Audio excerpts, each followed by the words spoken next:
Hi, welcome everyone to the Granite Mountain Movie Club. Today we'll be discussing two David Fincher films. We're looking at 1999's Fight Club and 2023's The Killer, which just came out. It's available on Netflix. And if you are a first-time listener, please subscribe and do all that stuff, like leave a comment or push the like button or whatever. It's very hard to grow a podcast, and my guest could probably speak to this, but it's very hard to grow like a podcast or anything when you're not like a libtard and you don't have some sort of institutional backing or something like that. So, and with that, my guest today he's an author, he's a lawyer, he's a podcaster, and he's presumably a graduate from one of America's elite liberal arts colleges. It's welcome, Dan Baltic. Tis I, the Nut Man. Yeah, you've probably seen his work on Twitter. He's been encouraging people to get that nut, and a couple other. And I actually should say real quick, I really admire your approach to like marketing your stuff, because doing this podcast, it's like opened my eyes to, and I always knew this, but like you have to tell people many times like, you know, what it is you do. Like if you have a podcast, if you have a book, and like you have to, and it can be tiresome to tell them over and over, but you have made it into an art. Like you've made it funny and fun to like promote your thing and talk about your thing. So I really admire that. Thanks. Yeah. I mean, picking as the title of your novel, Nutcranker, it really just lends itself to marketing and all of these jokes and puns and what have you. But it's something that I have a lot of fun with, and it's actually something that before I really had much of a presence on Twitter, before Nutcranker was published, I think it was Bad Billy Pratt or someone who said that like the hardest way to develop a following is to develop like a cult of yourself, as a character, or you know, like an easier way is like, I'm the drill guy, Yeah. or I'm and people come to you for specific knowledge, specific tips, but like it's on hard mode developing a following as, you know, just for you, just for who you're like your thoughts, whatever they are. And, but if you can do that, then you, have this sort of, audience that, then you can sell your stuff to. So it's if you're an author and you're not utilizing social media, utilizing Twitter and such to build an audience, to, you know, develop a profile, I don't know how you're going to really succeed as an author unless you have like big publishing behind you and they're pushing you to, like, if you're on the outside, if you're like us, you know, people need to know your name. Yeah, and you might see some author, you know, go online and like, or an author or any type of person that's like promoting something, and they might just sort of like post some links or just say like just information. It's like, no, that it's not that. It can't be that, because, well, it's just boring. First of all, it has to be like whatever is compelling about your product. Like if it's a book, in your case, like that same energy that's in the book, like I would expect or hope to see from like your timeline, and it does. Like it's the transfer is really solid. Like, and I'm halfway through the book right now, and it's like, Thanks. It's very funny, right? It's like letting, you know, it's I mean, I'm probably guilty of like not reading as much because I'm just on Twitter instead of reading people's books and stuff. So, but I get on, I read your book, and it's like I don't have that same feeling like, oh, there's like that fear of missing out over on whatever like the topic of the day is on Twitter. It's like this is Yeah. you know, this is kind of the same vibe, and it's good. So anyway, I encourage everyone to go buy it. I'll put a link in the description and stuff. So it's a very fun book. I'm like I said, I'm about halfway through. Thanks, Grant. And you've got a podcast as well and stuff like that. So you can promote whatever you want, and I'll put all the links in there. Absolutely. New Right podcast, a dissident arts and culture podcast that I co-host with Matt Pegas. check it out. It's great. We've had on a lot of the big hitters. We've had on Tacos and Ren and ZHP, everyone. All right, So nice. yeah, check us out. All right, cool. So let's jump into it. We're talking about two movies. We'll do Fight Club first. I think when we'll talk mostly about Fight Club. Then we're also talking about The Killer, which just came out. Yeah. Well, then also, I mean, I find, like I say, I'm in partway through your book, and like I actually found some funny like parallels, like watching. So I was watching like both of these movies over the last couple of days and reading your book, and there's like some similarity. There's I don't know what the term. I mean, maybe it's like Sigma or something like that. Like Yeah. all these lead guys in these movies and in your book are like there's a Sigma quality to them, and they're like there's this social.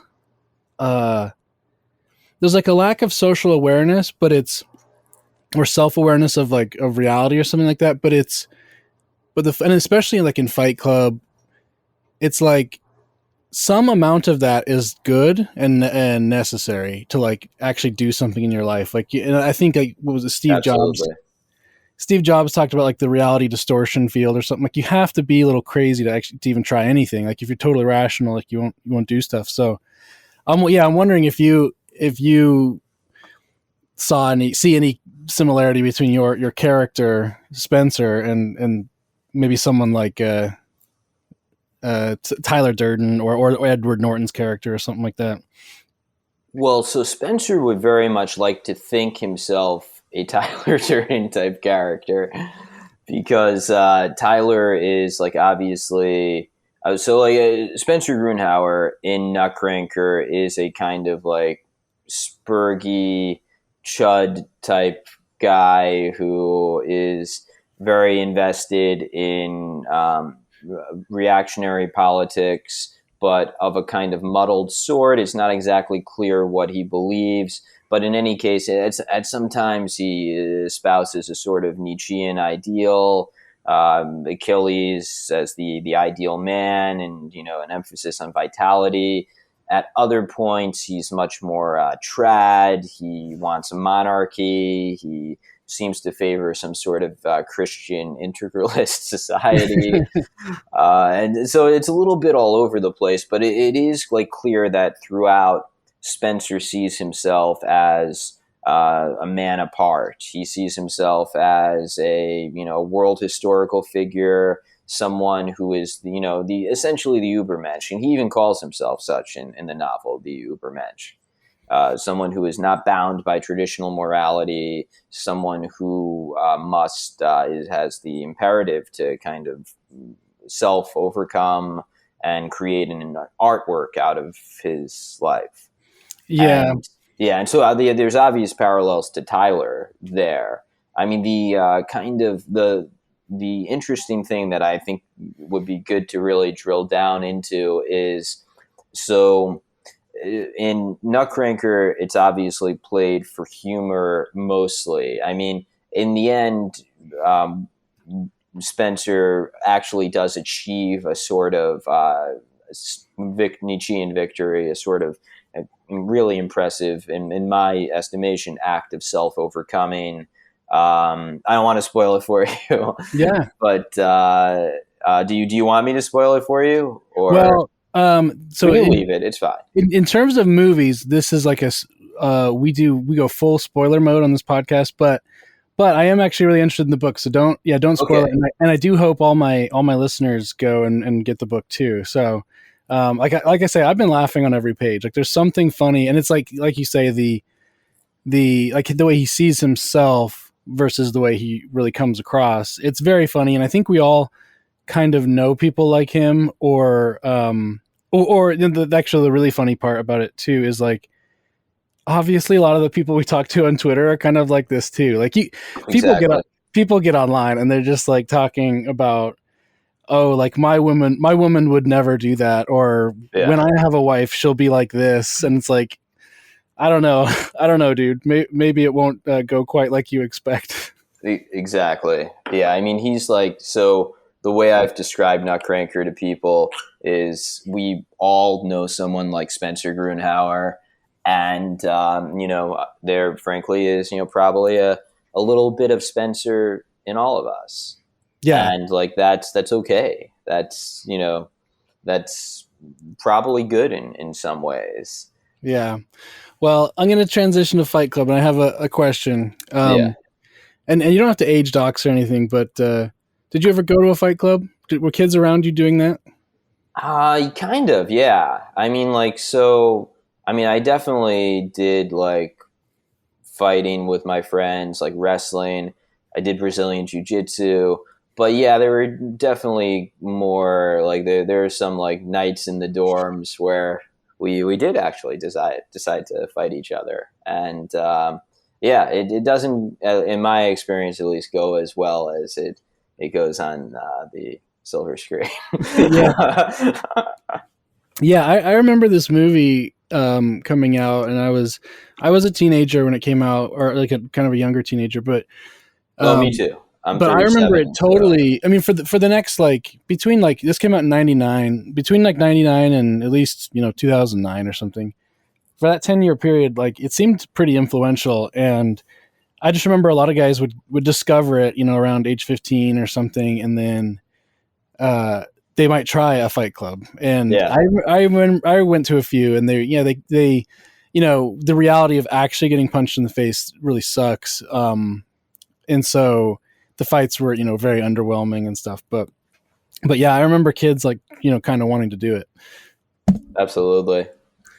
No, I Um, remember I in in one of these fight clubs we tied t-shirts around our hands so we wouldn't like hurt each other too much. yeah, And I was getting into it with this guy, and I think I had already punched him in the face, and he which it's fun, we're friends, but it gets your blood up to be punched in the face.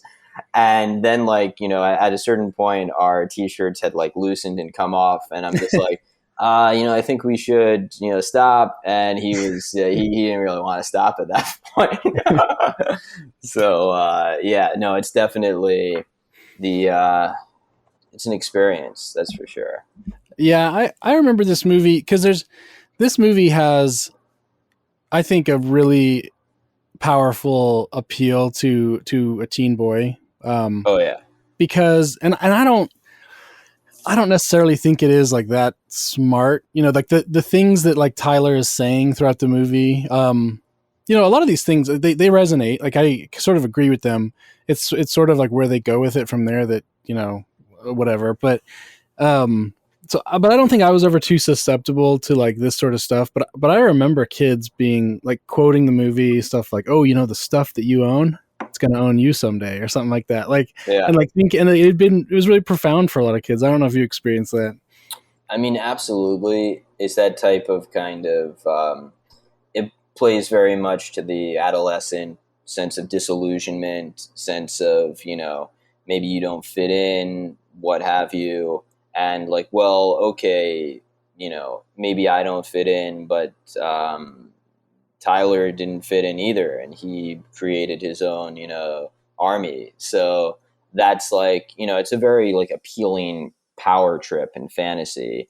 And like, of course, yeah, the philosophy is like pretty basic on some levels for sure. But like, I think it is, tapping into like deeper streams. Yeah, I think for a lot of young guys, it would be the first time they encountered some of these types of lines, and especially and then to have them delivered in sort of in a comical way or a convincing way by what was possibly one of like the most handsome guys ever, like the most handsome Yeah. guy of his generation in the most handsome moment of his life. Yeah. Him putting that out there was it's pretty hard for some young men to resist that. Absolutely. The something that really jumps out at me is and I've made a tweet about this, the extent to which the disillusionment that Tyler was tapping into in the '90s it just pales in comparison to everything that's happening today. So the kind of like bug man life, like, okay, well, like now today with like Amazon delivery and everything, everyone working from home, like where we're definitely buggier than we were in the 90s.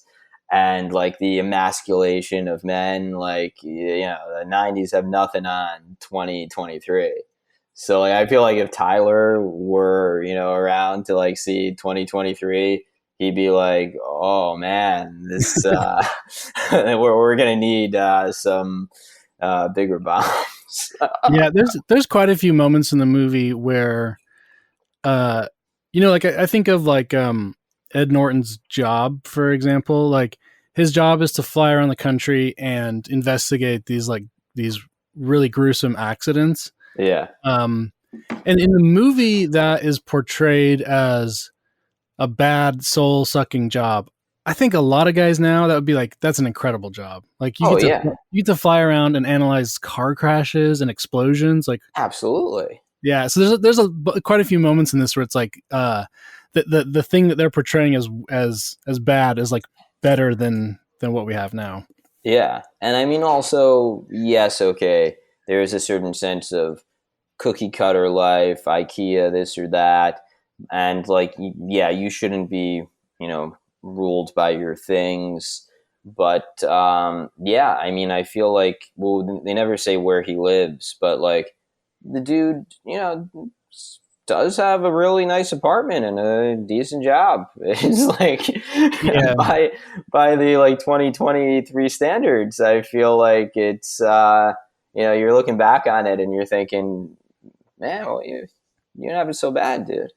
Yeah, yeah. We actually, the last episode I recorded was Zodiac, which is also Fincher, which Yeah. is totally coincidental that I'm doing all these Fincher things in a row. But in that movie, Great there's a movie. funny part where Robert Downey Jr.'s character has moved into a houseboat, and it's sort of portrayed uh, as part of Yeah. his decline. Like he's a loser now because he lives on a houseboat, and that's just funny because now it'd be like, you live on a houseboat in San Francisco. That's extremely high status. Oh yeah. Or maybe it's not. Maybe Absolutely. San Francisco people can weigh in and say like, no, actually, it's it's weird. But it seems very aspirational now, at least. Yeah, and I mean now there's also this whole vibe of like uh, digital nomad and kind of living off the grid. So houseboat seems kind of cool. Yeah. So something that when I prepare for these podcasts, I'll often go and listen to sort of like normie podcasts, I guess, like about the movie as well. Yeah, And something that like two or three of them said, they're like, this is a great movie, but young men take the wrong message from it. yeah, But then they never go on to say what the right message from it is. They're just sort of like, they're like, oh, young men, presumably they're kind of implying like reactionary personalities or something, are taking from this that you should be masculine or something, but they don't go on to like say what it really is. So I'm curious if you have a concept of like what you think they might mean, and then a concept of what the movie, and from your yeah. estimation, really does mean. So I mean, obviously, it goes without saying that in the culture today, in the regime, cathedral, whatever you want to call it, there's the impetus to emasculate men and to promote a certain kind of safetyism, a certain agenda that we're all familiar with its various contours. That being said, yeah, they obviously interpret Fight Club in such a way that it's like, this is a cautionary tale about the perils of toxic masculinity. And okay, I mean that's one potential reading, but I don't co-sign on that, at all. Really, it to me what Polaniuk meant is, I mean, Polaniuk is, if you read his other writing, he is a guy who obviously is some sort of vitalist. And he seems to believe in, yes, it is a satire in some respects, Fight Club. And he is kind of like poking fun on this kind of like, well, what if some office drone formed a, para militia movement? Like that Mm-hmm. is like, it's a funny thing. Like it's like, that's a funny thing to contemplate. And it could be like not a funny thing. It could be, played seriously. And this kind of strikes a balance between the two. But there's no mistaking the sort of like transcendental or transcendent glee that the reader gets in the novel, and that the viewer gets when viewing Fincher's film, of Tyler kind of taking Edward Norton out of his boring and consumerist life, and elevating him into a more vital existence. And does it go awry? Yeah, I mean, like it does go awry, but that to me is not necessarily. I mean, like it's too simplistic a reading of the movie to say, if only Edward Norton had not been a toxic man, he would never have. He'd be, because like, well, okay, if only Edward Norton had not been, any of those things, he'd be depressed living his depressed life. So this, I think what Palahniuk meant, I think what Fincher meant to portray, was there's a power in vitalism, there's a power in kind of striving for that Nietzschean Übermensch ideal, but yeah, there's also a danger in that. And kind of, if you're going to ride the tiger, you need to be ready to hold on. Yeah, and it's funny too to imagine it as a cautionary tale, because, and I haven't read the book, but I mean, at the end, Norton's character, he breaks whatever cycle of malaise that he's in, and he gets to like this art ho Yeah, girlfriend, and it's like, well, he ends up in a better off position. exactly. Yeah, and he has an army of what's your thing, the nut army, The whatever. Nut Like, Army, exactly. he has his own nut army that he's loosely in control of, but also not in control of. But Who tried to um, take his nuts? yeah, so yeah, and one thing I jokingly sort of occurred to me is that the movie is partially about the way women invade men's spaces. Like, Yoko this Marla girl Ono is, effect. yeah, she's going to, but I mean, it's kind of like, she's going to those meetings that Norton's also going to, and including the testicular cancer meeting, where there would be no reason for her to go. Yeah, Although now you couldn't really write that now. There'd be like, well, why are you assuming a woman shouldn't be here? Like, a exactly. woman might have just as much place here. But um, the Who's to say? yeah, and so I think ultimately, my like personal view is that like men's problems and men's growth and stuff primarily needs to be solitary, or with other men, or sort of guided by other men. But I do think there's a role for women in like instigating or motivating certain things. Yeah, But and then she does that. Like she shows up and like, and sort of like agitates him in a way, which is like, the movie doesn't really explicitly say this, but the part of the big agitation is that like he probably desires her, like, and they don't even really put that forward when it's just Norton and what's her name, Bonham Marla. Carter, Yeah, Marla, yeah. But then obviously that comes out when it's like Tyler and Marla. So and yeah, so like I just see that's kind of one thing that I kind of thought of it being about. And then the broader thing is just about confronting yourself and realizing that if you are a loser or if you're unhappy, you have to actually do something. And that might include doing things that don't seem necessarily logical, or that won't obviously. You have to do something to break out of whatever it is you're in. yeah. No, I mean, absolutely.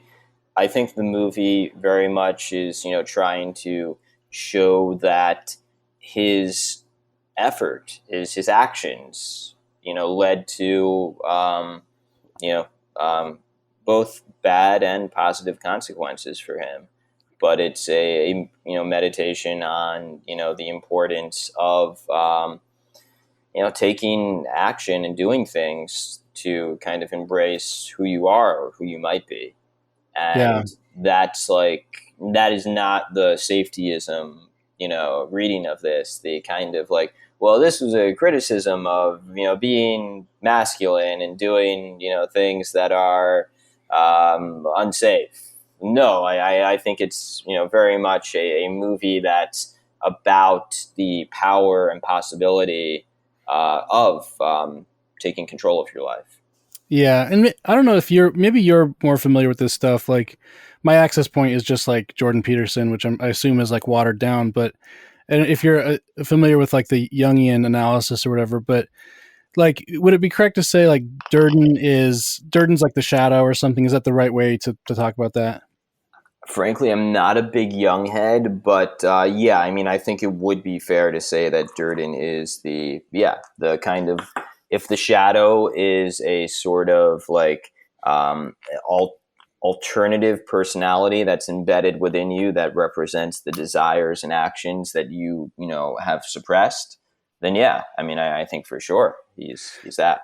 Yeah, and I wonder if like there's a pretty when this movie came out it was 99. People were online at that point, but it was really just Yeah, not really. men, like technically inclined men. Yeah, Um, it was just Curtis Yarvin. yeah. um, but now it's so common for like everyone to be online, and this idea of like a screen name or being anon or something, and it's like, I mean, is that the same as embracing your Durden, or is it kind of like a counterfeit? It's sort of like a gay version of actually doing something. I mean, maybe somewhere in between, because like I'm not gonna say it's totally counterfeit, because like definitely embracing Dan Baltic has been great for me. It's like, I mean, it does probably change my day to day a little bit. It does kind of to know that like you are authentically yourself somewhere, that's powerful, and it helps you take it to other places. And sometimes, because this scene is evolving, I'll go to parties or what have you, and people know me as Dan Baltic. Yeah, And that's actually amazing, because then I get to be who I really want to be, and it feels great.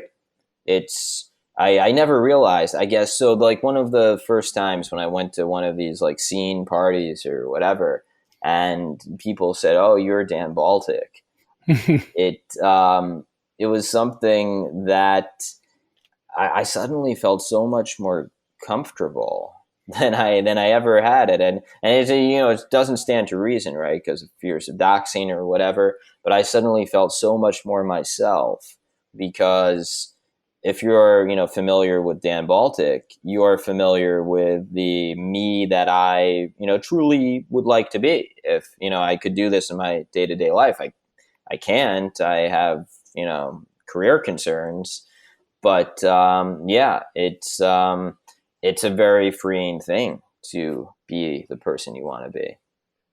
yeah, and that's very similar to my thinking of it. Like, there's even some people I respect like, sort of push the like, oh no, you do have like, you have to actually show your face or whatever. I don't really go for that because the internet's just too big or whatever. Oh But yeah. um, but I always have I actually don't even really like I don't really consider myself anonymous because there's like five or six guys who I know really well now, who I talk to all the time. I talk to them in real life. Mm.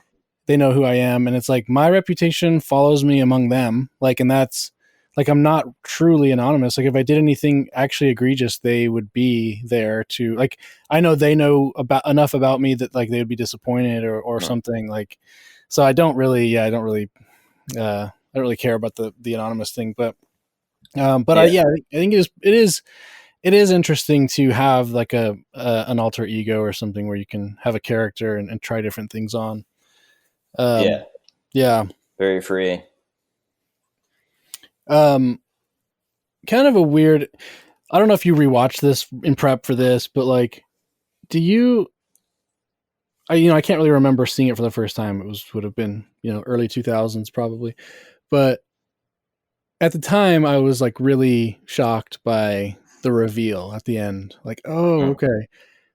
But watching it now, I have a hard time believing that even if this was the first time I saw it, I have a hard time believing that I would not have figured it out at least by like the 2/3 mark or something like that. Do you have any sense of like that? Did it seem like that to you?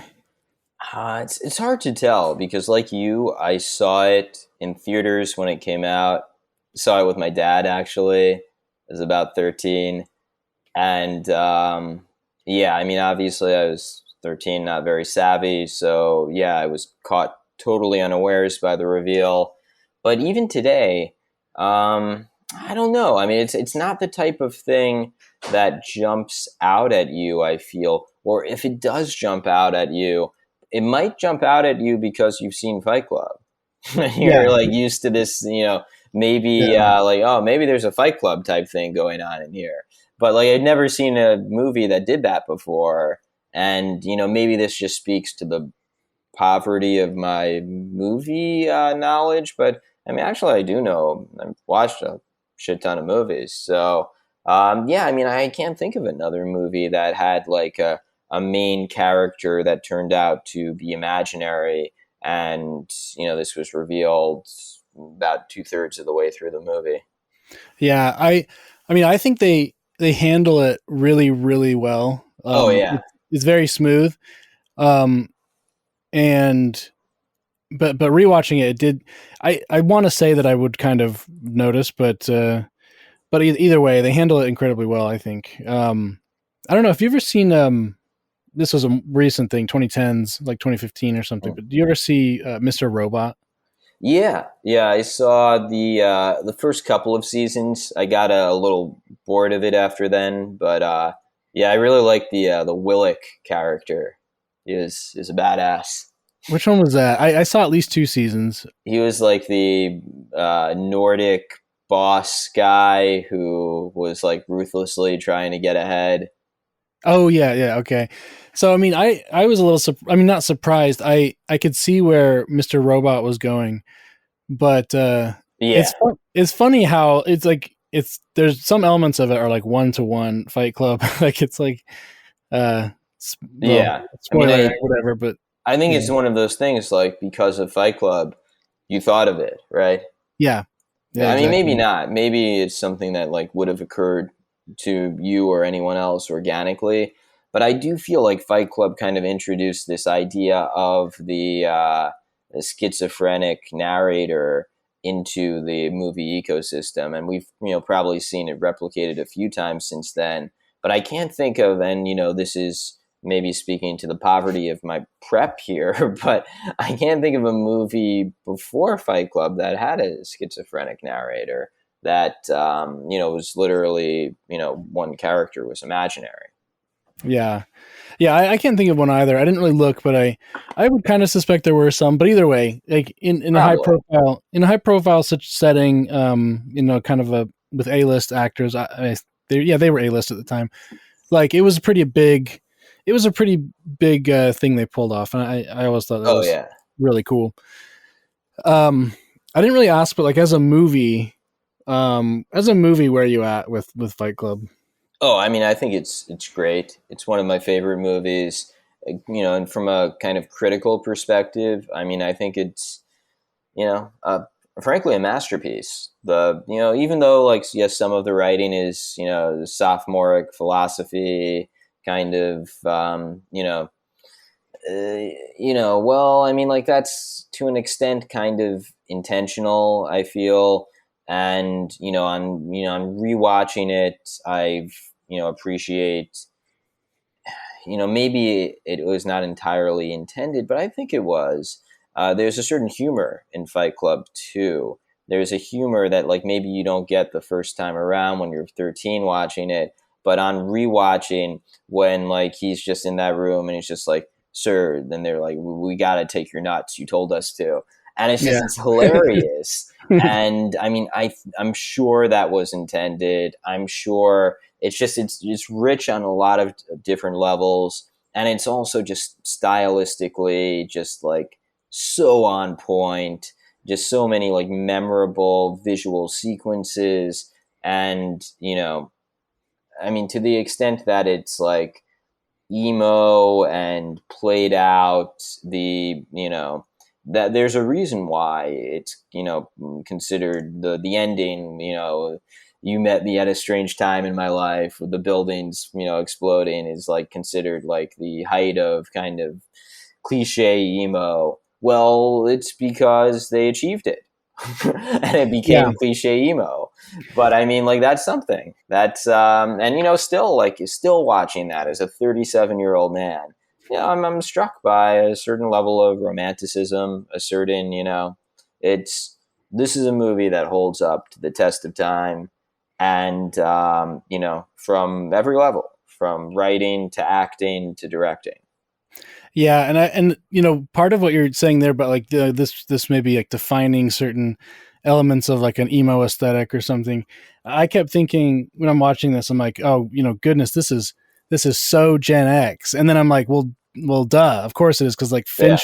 Fincher, and like, and I don't, sorry, I always forgot how to say his name, Palahniuk or Polaniuk, but yeah, pretty Lanyik. close. Yeah. It's like they like defined it. Like they like defined the Gen X affect was like people trying to be like this. Like that's so it's Yeah. like and on that, like some of the, and for me as well as a movie, I think it's fabulous. I mean, it's not, I don't put it up there with like my 10 out of 10, Hall of Fame movies or whatever, but it's very, very good. And I was kind of wondering, like, oh, does some of this edgy Gen X stuff like still hold up? And I'd say it kind of does, but in a different way than when it came out. It almost just reads as like kind of, it reads as kind of cute and kind of like someone on a message board like trying a little too hard or something, but in an endearing way.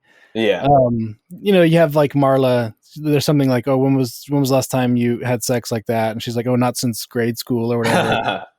It's like, okay, yeah, it's like, all right, we get it, you're edgy, but like but it's also funny. So Yeah. Yeah. I mean, I think that it's very much product of its times, of course, a product of the director, the screenwriter, the novelist being Gen X.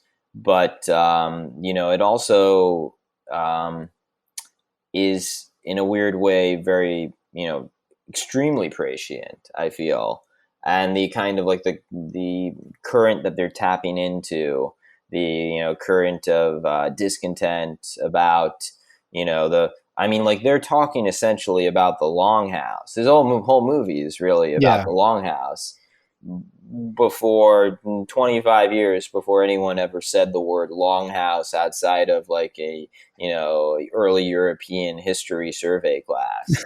yeah, And yeah, so it's just like it's intensely prescient, and that's a credit to the artists here. yeah. It's hard not to watch it and think of you used to watch Tyler Durden and think of someone like Bap or something Exactly. like, oh, and it's kind of like, well, if anyone's gonna form Project Mayhem, maybe maybe it's Well, Bap. yeah. I May- mean, may- Maybe like, you're already a member. Don't tell me if you are, but I'm sworn to secrecy. yeah, But yeah, no, I feel like to the great credit of like Fincher and Palahniuk, like there's no way that Fight Club is not an influence on BAP. There's no way that Fight Club is not an influence on pick anyone from our sphere, pick Yarvin, or pick. I'm sure Nick Land was influenced by it. yeah. Oh, one thing I forgot to mention when I was talking about, like, you go online and you kind of embrace your own Tyler Durden, like something that's kind of interesting. And if I remember correctly, Edward Norton's character in the movie never really gets a name. Like he uses some Yeah, like fake names for I don't know, some settings, but he never gets a name. But it's like only when he's Tyler Durden does he get a name, like when he's embraced that part of himself. And it's kind of like that online too. It's like when you go online and you finally get a name, like that's when you pick whatever name it is you're gonna have. And exactly. yeah, Norton never got one, like because he wasn't. It's like he didn't deserve one, or didn't earn one, or because he wasn't living authentically or something. It's only when you're like being yourself that you get a name. Yeah. Yeah, I mean, I think that's a very astute observation, and it illustrates the extent to which Tyler is, as he frequently tells Norton, alive in ways that Norton could never be. And yeah, I think there's a real parallel between our current pseudonymous existence with our online avatars, who are in some respects alive in ways we'll never be. They say things that if we said them, we would get fired, or I mean, I have my own law firm, people can't fire me, but I could certainly create some trouble for myself. Yeah, So yeah, I mean, there's definitely a sense of man is today, more so than other eras, but even in other eras, you're very much a prisoner of the expectations of your society, and the kind of like great act of becoming is as Nietzsche suggests, through being the overman, the Übermensch, and disregarding society's norms and kind of inventing the rules for yourself. And this is yeah, obviously a pretty good meditation on that whole thing. yeah. And something that really popped out to me when watching this is that people will follow someone else if that person like has a sense of vision and has some sort of sense of confidence, and that can be for good or bad, but um Yeah, it's like kind of just there for the taking. And we live even more, like we've been saying, even more so now in an era of like aimlessness and people widespread feelings of worthlessness or depression or something. Like I guess I'm basically just saying like it's there for the taking. Someone can and this, I don't know, I associate this phrase with you, but like I mean this you have those funny tweets about like race Bolshevism, right? yeah, Well, and it's just like, I mean, that's like one of those. It's just like, oh well, you don't know what to do. Well, join these BLM riots. yeah, It's just like there's a vacuum of like things for people to do. So just kind of putting that out there. If any of my listeners are powerful and conceive of themselves as powerful and influential, yeah. yeah, I it's mean, there. it's undeniable that part of power is charisma, and it's not about what you say; it's just about being who you are. So yeah, Tyler Durden, he like when he walks into the room, he doesn't even have to say anything because it's just his whole presence, says everything that needs to be said. Yeah, And that is kind of like, that is a real phenomenon. Like there are people who have that kind of juice, and it's something that certainly, if there's ever a way to kind of get out of the predicament that and to use some words that Spencer would use, the historic West finds itself in, you would need a Tyler Durden type level of charisma, that's for sure. Which frankly, a certain person had. I'm Trump, to be yeah, clear. yeah, That's what I mean. Trump had that level of charisma. Well, there's this other guy too, about 100 years ago. Um, yeah, yeah. So I mean, that's kind of my main stuff for the movie. And normally on this podcast we do pretty deep dives on movies. I wanted to keep it a little lighter on this one because this one has been covered to death. Like Yeah, a of lot of course. people, there's a good Lomez did a good conversation. The podcast name I don't recall the name. I'll probably link it, but Lomez did a conversation with someone about this. And I've seen a bunch of others. And yeah, this Yeah, is a movie so many people have seen, and I'd then be we also yeah. remiss if I didn't also, call out Astral's conversation with the Art of Darkness bros, Kevin Kautzman and Brad Kelly. They did a great pod on Fight Club. I'll probably link to that too. Actually, I'll probably listen to that. I don't think I've actually listened to it. Um, but yeah. So then, and we're also covering The Killer. So I wasn't going to do too much more on this. The one thing that I think I talk about this all the time, but music in movies is often overlooked. People, directors or whoever, music. I guess it's the music director or whatever. They often don't pick very good music, but you can win a scene and ultimately like win a movie just by picking the right songs. And then they ended with the Pixies, or Oh, classic. it's like just yeah, that's a perfect way to end a movie, which is it's kind of in that sweet spot too because it was not an unknown song. It was a well known song to people who listened to like alt rock, right? Yeah, But it wasn't a song everyone would have known. But it's a song that if anyone hears, they will like. So that's that sweet spot right there. absolutely. I mean, it's the type of thing where if I ever hear "Where Is My Mind," I just kind of like shift a little bit in like disposition because I'm listening to it, but I'm thinking about the end of Fight Club. Yeah, yeah, And it's kind of the same, and this is to a lesser extent, but maybe this is a little gay, but Bittersweet Symphony and Cruel Intentions. yeah. No. I think like Scorsese is all about like he uses tons of popular music from like his youth and stuff in movies, and or he uses newer stuff too. But like I'm all for it, just inserting good songs into your movie. Like it's just an easy way to make the movie better. Absolutely. Maybe it costs a little bit. I guess you got to pay licensing, but other than that, it's easy. Um, I don't know if you noticed this. This total just a total aside, but Mm. Jeff Bezos, his weird girlfriend with the Yeah. fake lips and stuff. She's in this movie. She She is, is? Holy yeah. shit. She Who is she? After they do the first like round of like little terrorist acts, Mm. they get covered on the news. She's the reporter covering at the Oh scene. my god. Yeah, and she uses her normal name, Lauren Sanchez. And like, I looked her up on IMDb. She's like a reporter in like 7 different movies. I don't get exactly how she like got that thing as like the fake reporter in movies, but that's her thing. So Okay. yeah,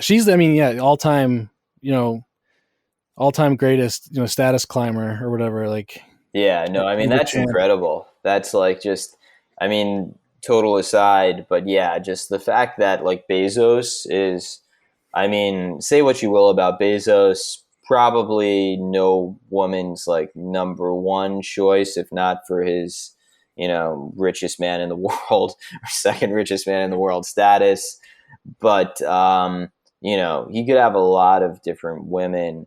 And, to in a sense, I feel honestly props to him because it's obviously what he wants. And who am I don't know, who am I to judge? If that's Yeah, what you well, want, you should get what you want, bro. I've been thinking about that lately because that picture of them just came out. Like it's kind of goofy Yeah, picture of them in that truck, and like people are like, oh, he's this rich guy, and he ends up with that, and I think what people don't understand is when you got to where Bezos is, he yeah, could there's like 10,000 or more women that he could just make like yeah, his wife or absolutely. his girlfriend, and like so when you're at that level, there's got to be some sort of uh psychosexual thing. Like Oh yeah, she's tuned in to in some very unusual way that we will never know, but like you have it's yeah. not I hope we never know. yeah, it's just a dumb critique to be like, oh, he's so rich he could be with anyone. It's like, Yeah, well, Yes, but he has a very specific need that we won't find out about, but that she satisfies. Yeah, like he's obviously horny as hell for her. Like you look at these pictures, so whatever. It's if anonymous guys on the internet are like, "Oh, you could do better," like, "Oh, okay, yeah, I guess he could, but this is what he wants." And you see this a lot. Like you see this. I planning for this show. I'm spending a lot of time like googling actors, like and their IMDb's and looking at press photos. A lot of actors have these very like average looking wives, and it's like, well, that lady knows a secret. Like there's something Yeah, she's a magician in some way. So good for them. Keep those yeah. like Like those. the one thing that I will assure people, not that I'm like at high levels of finance or whatever, but like I suppose I do know people who are.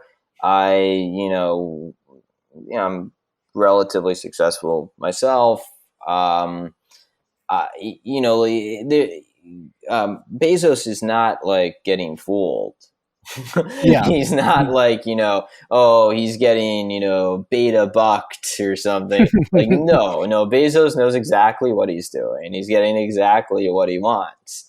You might think it's weird or fucked up. Maybe it is. I don't know. But yeah, I don't think Bezos is getting like, the wool pulled over his eyes. yeah, yeah. And if it is some sort of the people might be, oh, she's hypnotized him as well. Well, that's what he wanted. He wanted to be hypnotized. So, Exactly. um, all right. Let's. Any last thoughts on Fight Club? Not really, except just what struck me, in rewatching it was the extent, and to draw a parallel to Nut, the extent to which it is actually very funny in certain respects. Oh yeah, And yeah, yeah, it's if Nutcracker, my novel, is a story about like a protagonist who's like trying to embody some Nietzschean ideal and failing spectacularly. Well, there's some parallel to Fight Club with Edward Norton trying to embody this Nietzschean ideal, and he does not fail spectacularly, but I mean certainly it doesn't go quite as he had planned. yeah. Did you ever see? Did you ever watch Mindhunter, the Oh yeah, television show? Mason show, I loved it. Yeah. Did you notice that? I didn't notice this until recently. That that the agent Tench, like that one of the lead guys, Yeah, yeah. he's in the gang in Fight Club. Oh yeah, he did look familiar, and now that you mention it, yeah, I could see that. Yeah, he's the guy that's like spraying the hose on that like priest or something like that. Okay, Yeah. So anyway, that's my last thought on Fight Club. yeah. The Mindhunter, good show. Um, R.I.P. yeah. Okay. Let's look at the killer. What was your experience with the killer? I mean, other than just watching it on your computer or something. So, I mean, obviously, a very different movie from Fight Club in many respects. It's more a kind of, I'm not going to say formulaic thriller, but a sort of meditation or, investigation of the thriller format. And, it features a protagonist who, rather than someone who is kind of um, depressed and forlorn and lost. I mean, the protagonist of The Killer might be depressed potentially, but he knows he's not like lost. He knows exactly what he's doing. And in fact, he has all of these, mantras that he repeats to himself. And he is, I mean, I think in a weird way, the killer is a sort of an unusual pairing with Fight Club in that kind of the Edward Norton character in Fight Club is sort of like the worker gone awry, cannot, is no longer satisfied by his work, is no longer effective. He needs more. He needs, a spiritual life. Whereas the killer is a killer and he knows exactly what he's doing. he has a very kind of like circumscribed and limited life. He, despite all his money, despite all his like gallivanting, he has very specific rituals, and he has very specific things he needs to do. And yeah, he if Edward Norton is someone who was a victim of the kind of globalist work culture, I would say that the killer is a an adept player in that system who wins. He plays the game and he wins against the system playing by their own rules. So yeah, it's kind of like, well, what's the mirror opposite of Edward Norton? It's the killer. Did you like the movie? I did, yeah. I mean, it wasn't as like, it's a different type of movie. So Fight Club, very philosophical, poses a lot of questions. The Killer, it's much more constrained. Mostly closely embodies the thriller formula, and it's nevertheless it is entertaining. I enjoyed it, and I did think it innovated on that formula quite a bit. Yeah, I liked it too. And yeah, I don't think it's like I don't. It's not lesser Fincher, but it's not. Greater.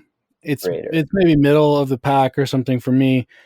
But I liked it quite a bit. It's the the plot itself. I'm not sure it mattered. It was more kind of. It felt more about process and in the internal dialogue and stuff. Yeah. And there's a take that I'm seeing. It's kind of fascinating how takes like they emerge, right, as sort of like a hive mind thing. And I'm seeing like there's a take emerging that I think I kind of agree with, which is like it's allegorical of Fincher's career of making a movie, and some are misfires and like some don't work, and Fincher is famously a control freak, um doing like 80 takes for some simple line or scene or something, and he Yeah. has to get it just right. And everyone kind of makes fun of him. Many actors make fun of him or don't necessarily like him because of this. And then you can do all that. You can be this control freak and think you have everything perfect, and then the movie's a dud. It's like not that good. At least maybe commercially at least. Like people just don't really care. But then I like the movie. I mean, and the take I guess is that it's an allegory for filmmaking itself. Like you can set up the shot, you can take the shot, but you can hit the dominatrix instead of the target. And there's just like, but the on that, I don't know. I don't know what your interpretation of this is, but at first, because the movie is quite funny, I think it's quite fun. I think it's like the whole thing is kind of a big joke, like in a very long joke. And he says this 20 minutes, so he's like a 20-minute monologue interspersed with just like scenes of Paris, I think. And he's telling this big thing, and he's like talking himself up because he's like this is how I train. I think of all the angles. I know everything.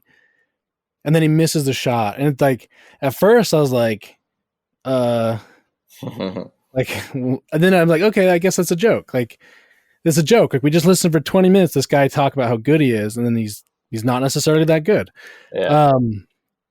And then there's a couple more times throughout the movie where he does like these boneheaded things. Like he goes to his handler's office, and he puts those nails in his chest, and he's like, "You have 6 minutes." Oh, yeah, that was funny. And like 30 seconds later, the guy's dead. Like, or he goes to those guys in Florida. He goes to their house, and he gives the dog the like sleeping pills. And it's like the dog is awake like 10 minutes later, like after their little fight. Like he didn't actually calculate that correctly. And I think there's a few other little like failures. And so I thought it was like quite funny in the end that it's like he's not actually as good as he talks. He's Yeah. good. He's very good. But he's like that self-serious sort of thing, which leads to my next question. Um, he seemed a bit like an online guy again. Yeah, yeah. How how online is well? Fincher didn't write this. The guy who wrote Seven actually wrote this. I can't remember his name, but Okay. uh, is this an online commentary? Like, is this about? Then there's a few other reasons, but I'll ask you first, and I'll get into some of the evidence. I could see the argument for that for sure because so I mean obviously there's extensive interior monologue, so he is obviously thinking about his actions a lot. He is obviously positioning himself in the world as a certain person that is not uncommon to Anons. And yeah, he also kind of follows these rituals, and he even repeats it like a prayer or a hymn, and that is kind of similar to these male alpha. I'm going to teach you how to be an alpha male. You have to do X, Y, and Z, Yeah, and like repeat it like wake up and grind, and take a cold shower, and this yeah, and that. And it's not quite like that in the movie, but certainly there is a sense of there's it's a little comedic because you think this world class assassin would not be someone who is kind of like using mantras. yeah. Nevertheless, Yeah, and he has a so, and then there's these other things. There's other parts of the movie where it's like clearly informed by online culture. He talks to himself about the normies. oh Rec- yeah, true, recognize. He's like, what are you doing living amongst the normies? Um, and the whole thing, the movie feels very aware of the literally me phenomenon, like yeah, to the extent, I don't know if you caught this, but like the last line of the movie, or second to last line, but he says, maybe you're just like me, or maybe they're just like me. And it's like, okay, that felt like a wink.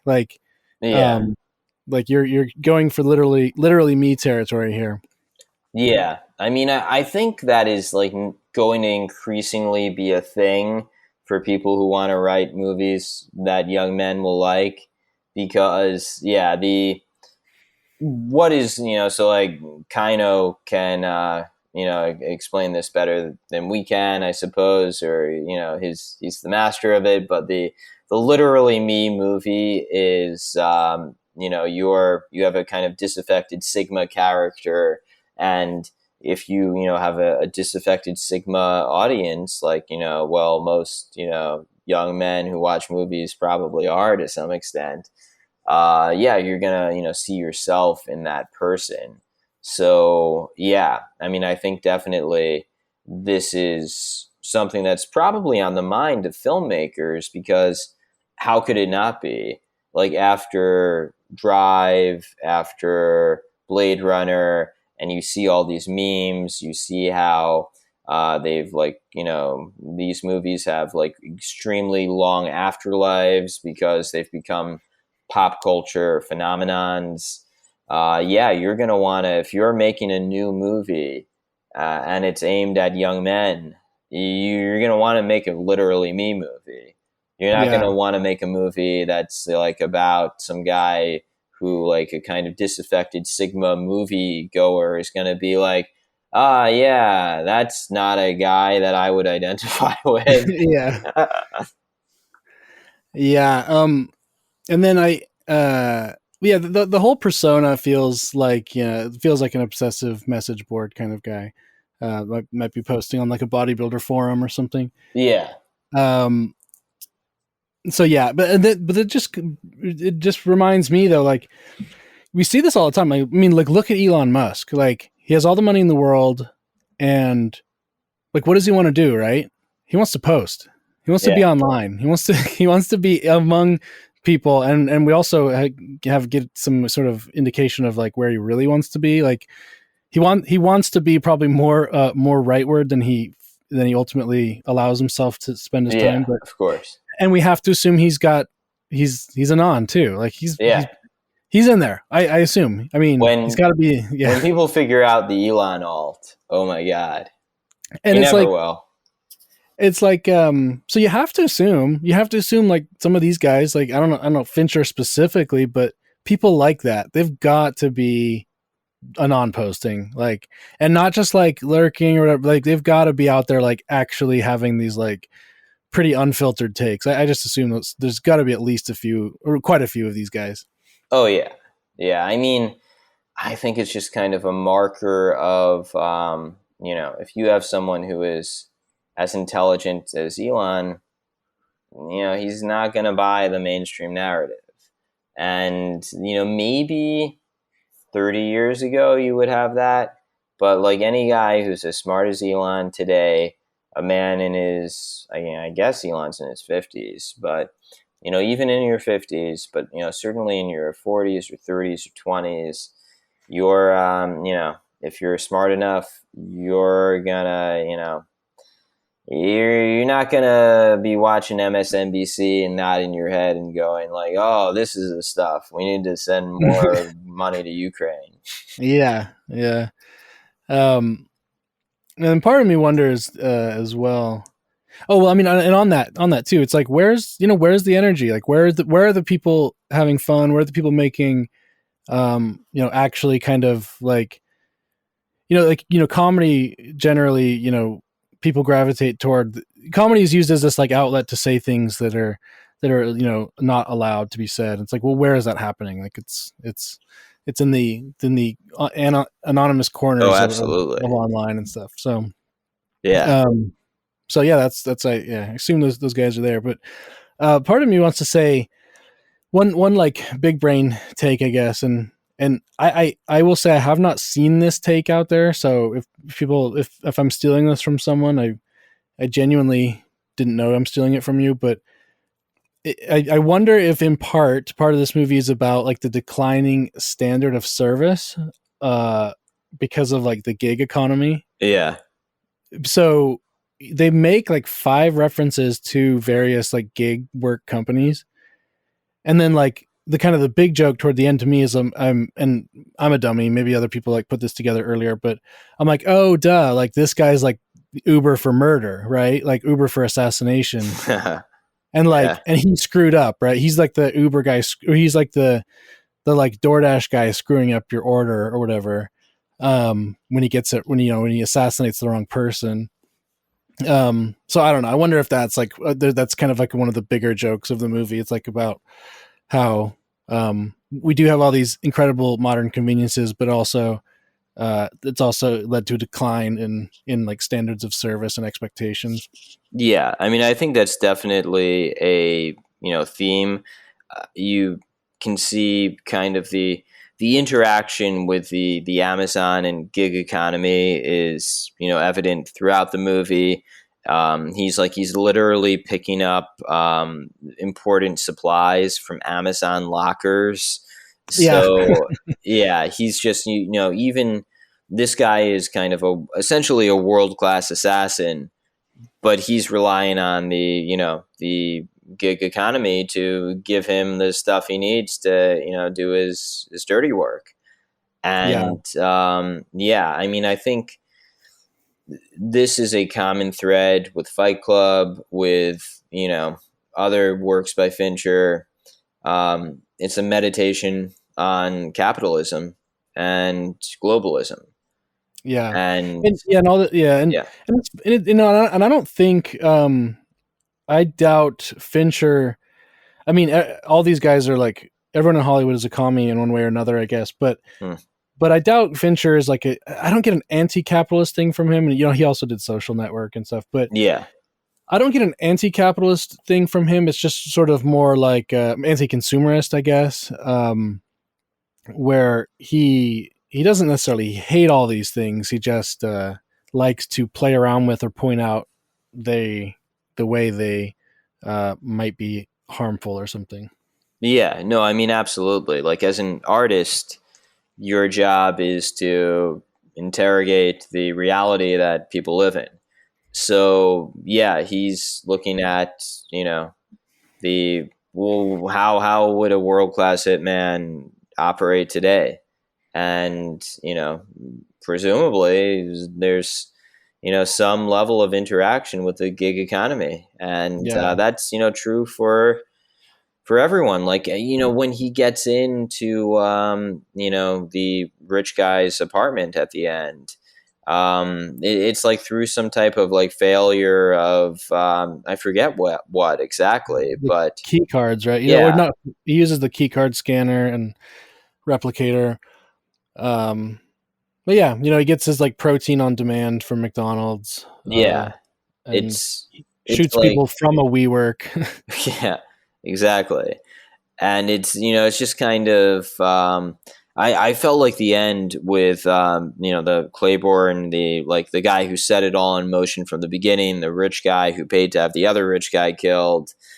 It's very much a kind of mask off moment for the movie and for the characters, because this guy is just like not only not impressive, the big bad guy, the guy who set it all in motion. He's just like, oh yeah, I didn't even realize any of this was going on. I'm not, I don't care. I certainly don't really care about killing you. It was just suggested to me as a good thing to do. We're cool. Just don't kill me, please. That's like and he realizes, and I think this is like relatively accurate, that if he killed like a big tech guy, like real, consequences would come down. People would really investigate it, and he decides to let it go. And Yeah, that struck me as like relatively realistic, and it's kind of a humorous commentary on the way our kind of globalist society is structured, where you have these kind of like kings of finance and the economy who kind of snap their fingers, and on the other side of the world someone gets shot in the head. But yeah, but they don't even realize what they did, and they don't even necessarily care or particularly wanted it to happen. yeah. And I've seen that in corporate settings, where some CEO or executive makes a very offhand comment about their preference in some regard, and some underling who's anxious to or eager to prove themselves of value will take that to the extreme. He'll Yeah, be like, I don't like that when I get to the office. There's all these homeless people outside of the office, and you'll get some middle manager who like goes and harasses the homeless people. He's like, well, I didn't mean that, but um, yeah, uh, well, also, so the CEO at the end, he's like, oh, that homeless example, by the way, was a real one that I encountered. But yeah. the It seemed the realistic. the CEO. Oh, sorry, what was that? It seemed realistic. Yeah. Yeah, the CEO. He's also wearing a Sub Pop T-shirt. I don't know if you're familiar with Sub Pop, but it was like a big indie rock record label. It's still Oh around, but no. Yeah. out of Seattle. I think that's where Nirvana started on there. They moved on to a bigger label, but it felt like a big, in the way he's dressed, right? He's hipster, Yeah. glasses, hat, and stuff. It felt like this big joke on Gen X, like you guys thought you were so cool, and you always tried to be so cool, but you grew up and you're you're CEOs and you're having people killed. Like you're not as cool or idealistic as you thought you were. Yeah. Absolutely. It's I think even in The Social Network, to the extent, yes, it was somewhat a like heroic tale of capitalism, it also is a satire of capitalism and of the or at least of capitalism as practiced in the sort of mixed and mediated economy of the West. Yeah.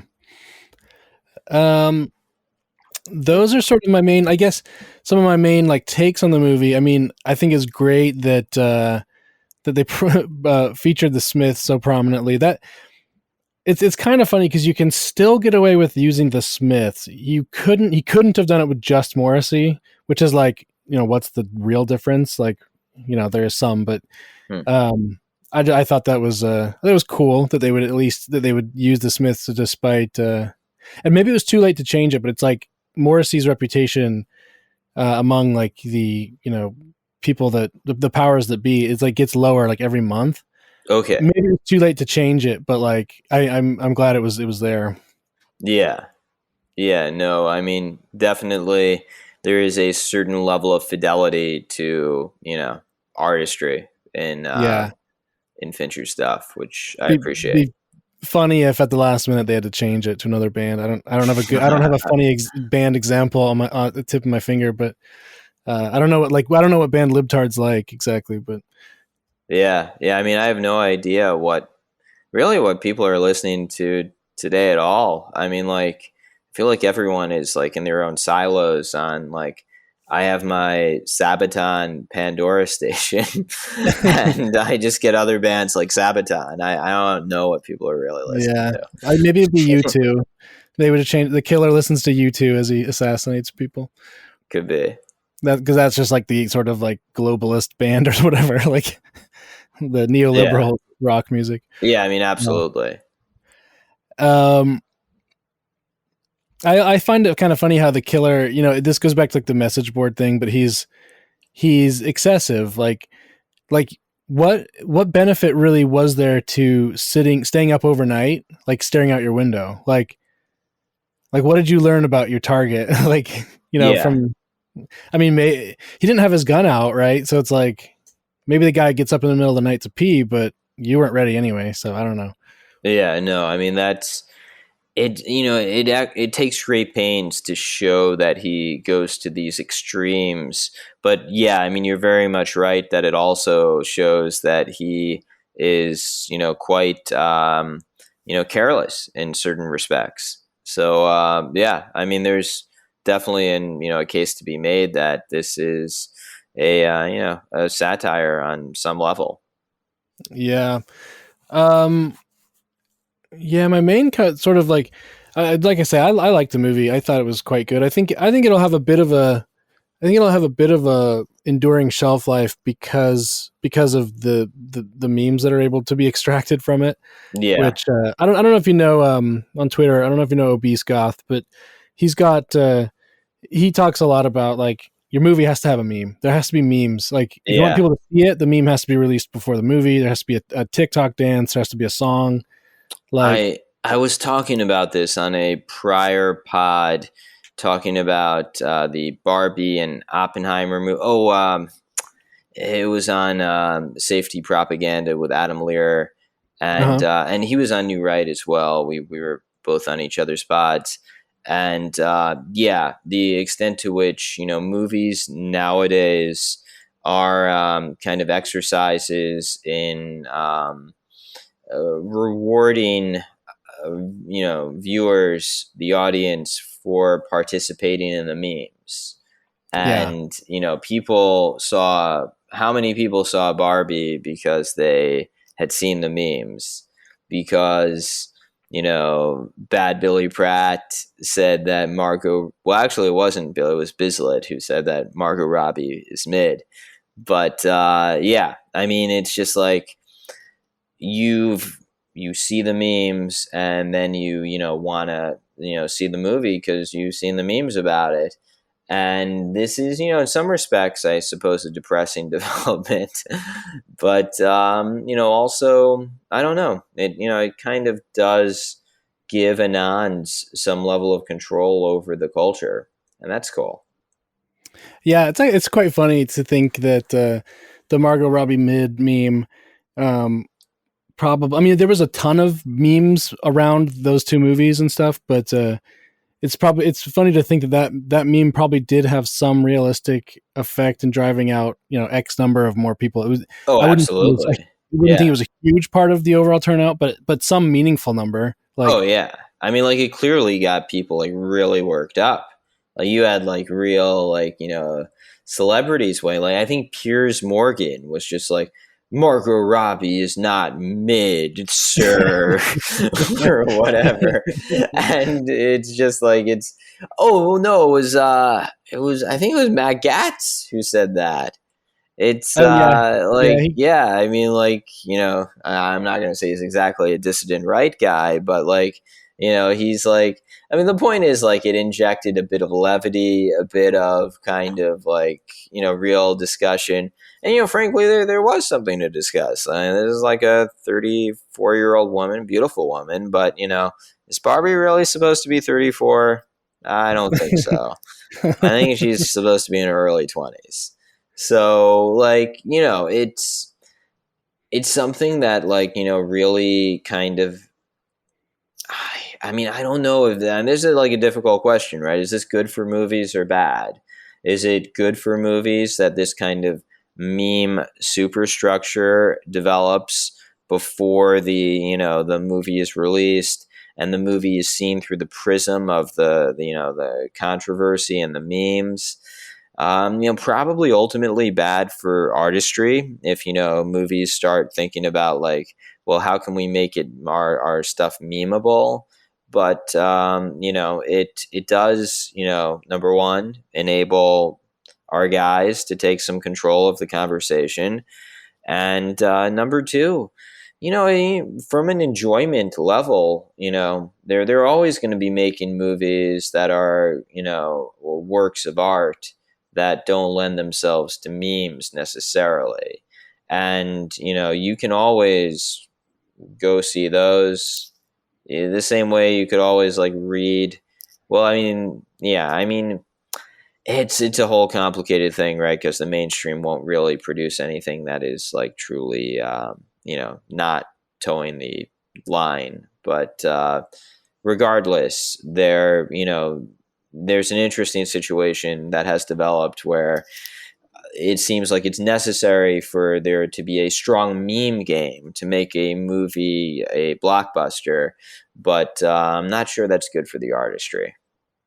Yeah, I'm sort of like for it, at least for I don't like I doubt I don't know that Nolan did anything different for Oppenheimer to make it more memeable. Mm, Barbie obviously was like entirely meant to be packaged in like a series of memes, but yeah, um, yeah, I mean, I'm kind of for it for this in the sense that as long as they're not ruining things, and it generates like I'm kind of just a fan of people seeing things because then there's something to talk about. Like that's always been my favorite part about movies is talking about them, which is why I oh, do this. absolutely, yeah. So I'm kind of in favor of it in that extent. If it gets people like watching the same things at the same times again, that's kind of fun. But yeah, it's gonna go if it hasn't. I mean, it's probably already there's probably already some good examples of people just doing really stupid things, but it's probably gonna get worse. Absolutely. All right, so my final question, then we can wrap it up. But Nutcracker movie, who's who are you casting? So the Nutcracker movie will hopefully happen. It's, nothing that I've been, talking about too specifically. Some interesting people have expressed interest in directing a Nutcracker movie.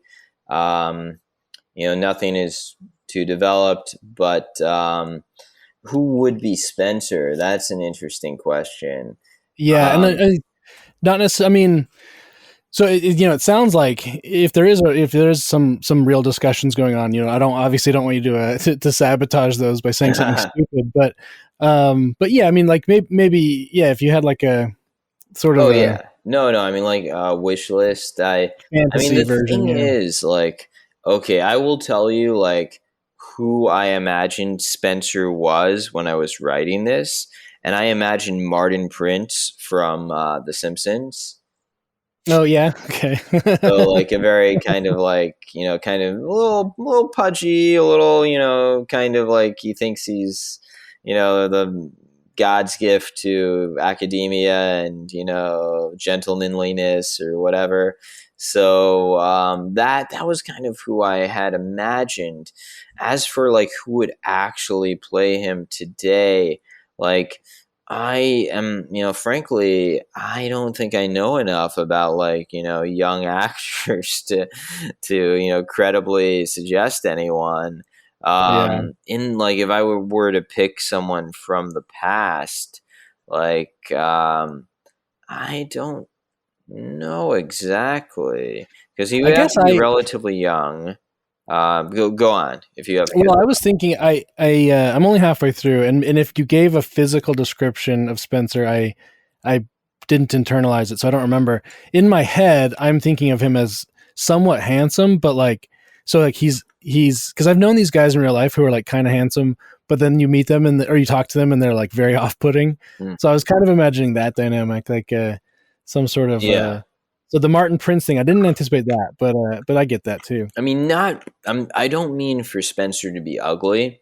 Like he's Mm-hmm. not supposed to be ugly. He's supposed to be like relatively handsome, but like a little doughy, a little like soft. It's like Paul Dano. Like, would that be? Yeah, maybe doughier than Paul Dano, but yeah. He can. I think he can thicken up. I think I've seen him do it. Okay, yeah, then that would be like a good, yeah. Paul Dano. I mean, Paul Dano's too old now, but yeah, Yeah, he like classic Paul Dano if he pudged up a bit. God, who? I'm like maybe even like Toby Maguire if he were fatter. That yeah. Young fat Toby. Okay. yeah, something like that. Like someone who's like very much a kind of like not obviously ugly, not someone who would be like an incel because he's not an incel. He does get laid, but someone who like maybe if he were just like a few like points uglier might be an incel. Yeah, something like so. There's like a period in I didn't watch all the Spider-Man movies, but I remember in the original Spider-Man, I forget what exactly happens. Maybe it's when he's bitten by the spider and he just has like the rush of like, I have the power to be Spider-Man. This is great. And like, there's like a kind of montage where Toby thinks he's Peter Parker. Toby thinks he's on top of the world. And so that's how I imagine Spencer is kind of like going through life thinking that he's like the man, but everyone else is just like, who's this lunatic? Yeah. All right. That was fun. I think I'm good. There's a ton more to say. Especially, I mean, I feel like there's so much to say about Fight Club, but I was sort of intentionally doing a more surface level reading. Absolutely. Thanks a lot for joining. And yeah, again, people go buy Nutcranker. It's been a fun read so far. I'm looking forward to finishing it. And like I say, these things that like people that you interact with on Twitter and stuff, there's no institutional support, right? Like Dan can't go and get on, there's lists, there's people who buy books that appear on various lists. He can't get put on those lists, right? So yeah, I'm on the wrong lists. Yeah, he's on the no-fly list, and that does not help book sales. So go buy that. And if you're here listening because Dan, but you're new to my thing, please subscribe. It's like I say, it's hard to grow these things, especially if you're kind of average like me, not some superstar. So yeah, thank you very much, and absolutely, thank you for having me on. This welcome was back fun, anytime. Fun conversation, and it was a pleasure, dude.